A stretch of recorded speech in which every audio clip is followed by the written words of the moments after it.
이번 강좌에서는 보호 처리된 시트의 내용을 확인하는 방법에 대해서 알아보겠습니다. 이 시트에서 주민번호를 입력하면 합격 여부를 알려주는 것으로 보아 이 통합 문서에는 합격자 명단이 포함되어 있는 시트가 숨겨져 있는 것 같습니다. 하단의 시트 탭을 확인해 보면 확인 시트만 지금 보여주고 있습니다. 뭔가 합격자 명단을 포함하고 있는 시트가 숨기기 처리되어 있는 것 같습니다. 숨기기 처리되어 있는 시트를 확인하기 위해서 한 시트 탭을 클릭하시고 마우스 오른쪽 버튼을 클릭하면 숨기기 취소를 할 수 있는데요. 지금 이곳에서는 숨기기 취소가 활성화되어 있지 않습니다. 그렇기 때문에 숨기기 취소를 할 수 없습니다. 그러면 프로젝트 탐색기를 이용해서 숨겨진 시트를 확인할 수 있다고 했는데요.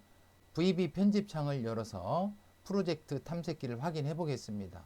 VB 편집창을 열기 위해서 Alt F12를 누르면 됩니다. VB 편집창이 열렸는데요. 프로젝트 탐색기 내용을 보기 위해서 좌측에 플러스 기호를 클릭해 보겠습니다. 암호를 입력하라고 합니다. 그런데 암호를 알 수 없습니다. 그렇다면 프로젝트 탐색기 내용을 확인할 수 없습니다. 이 통합 문서를 가지고는 숨겨진 시트명을 확인도 할 수 없고 또 숨겨진 시트 속의 내용도 확인할 수 없습니다. 이 통합 문서로는 어떠한 작업도 할 수가 없습니다. VB 편집창 닫겠습니다. 이 통합 문서로는 어떠한 작업도 할 수 없기 때문에 별도의 통합 문서가 하나 필요합니다. 새 통합 문서를 하나 만들어 보겠습니다. 파일, 새로 만들기, 새 통합 문서. 이 새 통합 문서를 워크시트 4.xlsm으로 저장하겠습니다. 파일, 다른 이름으로 저장, 현재 작업하고 있는 폴더에 저장하겠습니다. 저는 프로텍트라는 폴더에서 작업을 하고 있기 때문에 프로텍트를 선택하겠습니다. 파일 형식을 XLSM 형식으로 워크시트 4.xlsm이라는 파일로 저장하겠습니다. 저장. 새 통합 문서에서는 파일 불러오기 버튼을 클릭해서 보호 처리되어 있는 통합 문서를 불러와 그 파일명을 이곳에 나타내주고 그 파일 속에 포함되어 있는 시트들의 시트 번호와 시트명과 숨기기 여부를 표시해 줄 겁니다. 다음에 감추어진 시트 번호를 입력하고 감추어진 시트 속에 특정 영역을 설정한 후에 자료 가져오기 버튼을 클릭해서 숨겨진 시트 속에 포함되어 있는 내용들을 데이터 시트에 보여줄 겁니다. 파일 불러오기 버튼을 클릭해 보시면 합격자 명단 확인. 그러면 이 합격자 명단 파일에는 두 번째 시트와 세 번째 시트가 숨기기 되어 있는데요. 두 번째 시트의 내용을 한번 확인해 보겠습니다. 그러면 불러올 시트를 2로 고치시고 두 번째 시트에 확인할 영역을 이곳에 입력합니다. 1,1셀에서 50,4셀 영역에 있는 내용들을 가져올 겁니다. 자료 가져오기 버튼을 클릭해 보시면 이와 같이 보호 처리된 통합 문서에 감춰진 시트의 내용들을 가져오게 됩니다. 이와 같은 작업을 하는 매크로를 한번 작성해 보도록 하겠습니다. 매크로를 작성하기 전에 한 가지 안내 말씀 드리겠습니다. 숨겨진 시트의 내용을 확인하는 방법을 안내하는 이유는 문서 작성자는 중요한 문서를 다른 사람에게 허술하게 공유 또는 배포해서는 안 된다는 것을 보여주기 위해서입니다. 다음 강좌에서는 통합 문서 내에 중요한 개인정보를 암호화 처리하여 배포하는 방법에 대해서 알아보겠습니다.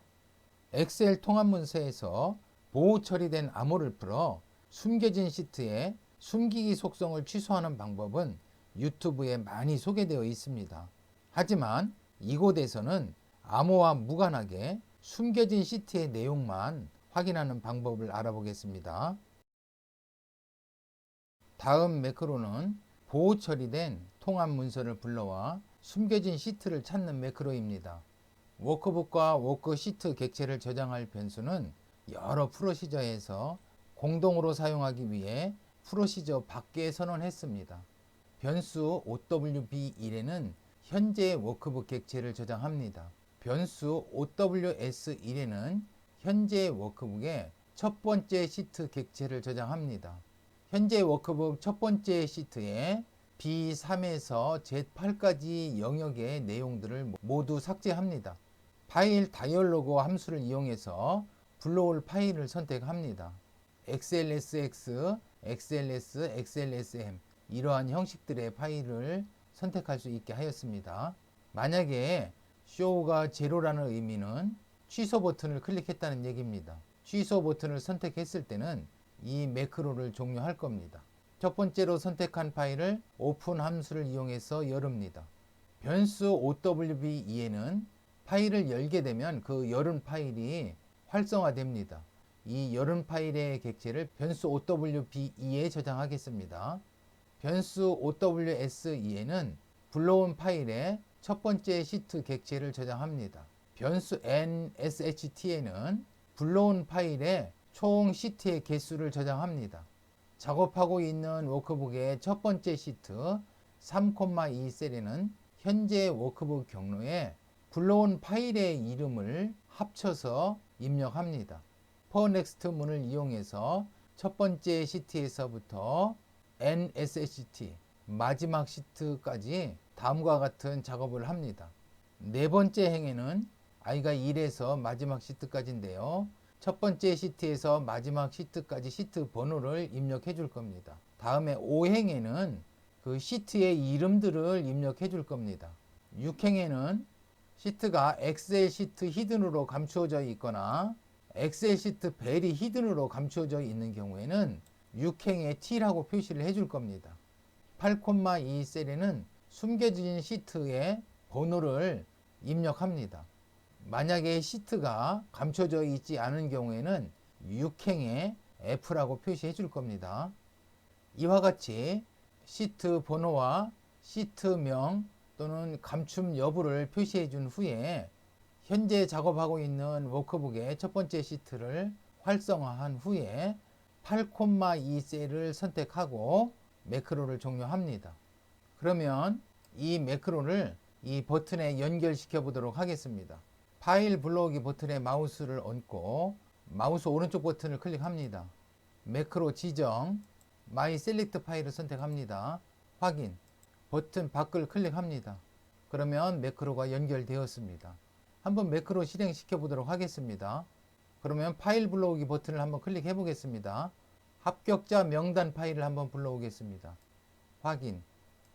이 합격자 명단 파일은 3개의 시트로 되어 있으며 첫 번째 시트명은 확인, 두 번째 시트명은 명단, 세 번째 시트명은 채점자 이렇게 되어 있습니다. 그러면서 두 번째 명단 시트와 세 번째 채점자 시트는 숨기기 처리되어 있습니다. 어떤 시트의 내용을 볼 건지 불러올 시트 번호를 입력합니다. 두 번째 시트를 불러오고 싶으면 2를 입력합니다. 다음에 두 번째 시트에 어느 영역을 가져올 건지를 여기다 입력합니다. 행과 열을 입력하는데요. 이곳에서는 1,1셀에서 100,4셀까지 불러옵니다. A1 스타일로 해보면 A1에서 D100까지 영역의 내용을 불러오는 겁니다. 1,1셀에서 50,4셀까지 한번 불러와 볼까요? 54. 그러면 1,1셀에서 50,4셀의 내용을 불러올 겁니다. 그러면 자료 가져오기 매크로를 작성해 보도록 하겠습니다. 다음 My Get Data 매크로는 불러온 통합 문서에 숨겨진 시트의 내용을 가져오는 매크로입니다. 변수 npsht에는 현재 워크북 첫 번째 시트에 8,2 셀의 값을 저장합니다. 8,2 셀의 값은 불러올 시트의 번호입니다. 변수 no1에는 현재 워크북 첫 번째 시트에 10,2 셀의 값을 저장합니다. 10,2 셀의 값은 시작할 셀의 행 좌표입니다. 변수 ncal1에는 현재 워크북 첫 번째 시트에 10,3 셀의 값을 저장합니다. 10,3 셀의 값은 시작 셀의 열 좌표입니다. 변수 no2에는 현재 워크북 첫 번째 시트에 11,2 셀의 값을 저장합니다. 11,2 셀의 값은 마지막 셀의 행 좌표입니다. 변수 ncal2에는 현재 워크북 첫 번째 시트에 11,3 셀의 값을 저장합니다. 11,3 셀의 값은 마지막 셀의 열 좌표입니다. 만약 현재 워크북에 시트의 총 개수가 하나이면, 시트의 개수가 총 하나라는 얘기는 데이터 시트가 없다는 얘기인데요. 이러할 경우에는 현재 워크북에 시트를 하나 추가하고 시트명을 데이터로 변경합니다. 현재 워크북의 두 번째 시트, 데이터 시트가 되겠죠. 이 데이터 시트에 A1에서 Z5000까지 영역의 내용을 모두 지웁니다. 다음에 불러온 시트에서 셀의 값들을 불러와서 현재 시트에 입력을 할 텐데요. for next 문을 이용해서 불러온 시트에 숨겨진 시트의 내용을 가져와서 데이터 시트에 입력을 할 겁니다. i는 no1에서 no2까지, 즉 시작행에서 마지막 행까지. j는 n칼1에서 n칼2까지, 시작 열에서 마지막 열까지 불러온 워크북의 지정한 시트에 셀들의 값들을 가져와 현재 워크북의 두 번째 시트, 데이터 시트에 불러온 셀과 똑같은 위치에 입력합니다.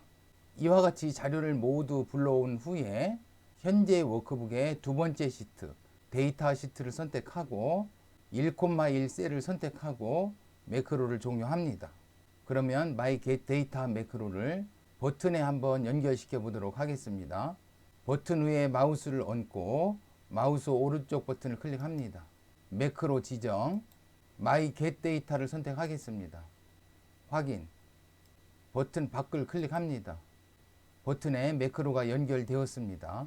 그러면 불러올 시트를 두 번째 시트, 명단 시트로 한번 해보겠습니다. 2. 시작할 셀은 1,1 셀에서부터 마지막 셀 50,4 셀까지 값들을 한번 불러와 보겠습니다. 자료 가져오기 버튼 클릭하겠습니다. 그러면 이와 같이 자료들을 가져왔습니다. 다시 세 번째 시트의 내용을 1,1에서 10,4 셀까지 한번 불러와 보겠습니다. 자료 가져오기 버튼 클릭하겠습니다. 그러면 이와 같이 숨겨진 시트의 내용을 가져왔습니다. 이번 강좌에서는 보호 처리된 시트 내용을 확인하는 방법에 대해서 알아보았습니다. 개인정보가 포함된 문서는 특별히 보안 및 배포에 주의해야 합니다. 엑셀의 기능만으로는 문서를 보안 처리하는데 다소 어려운 점이 있습니다. 이러한 보안 문제를 조금이라도 해결하기 위해 다음 강좌에서는 셀의 값을 간단히 암호화하는 방법에 대해서 알아보겠습니다.